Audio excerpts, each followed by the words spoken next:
வணக்கம் நண்பர்களே, இயற்கை வளம் சேனலை லைக் செய்து சப்ஸ்கிரைப் செய்து ஃபாலோ செய்யவும்.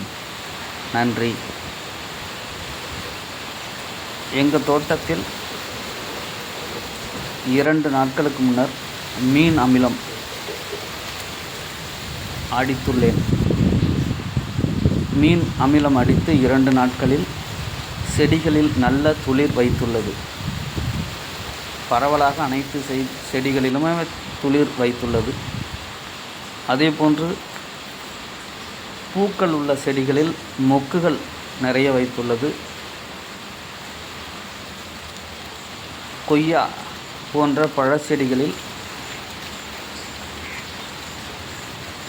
நிறைய பிஞ்சுகள் காணப்பட்டது. மீன் அமிலம் எங்கள் தோட்டத்தில் 15 நாட்களுக்கு ஒரு முறை பயன்படுத்தி வருகிறோம். நல்ல பலன் பெறுகிறது. மீன் அமிலத்திற்கு நல்ல பயன் உள்ளது. சிறந்த இயற்கை அமிலம் மீன் அமிலம்.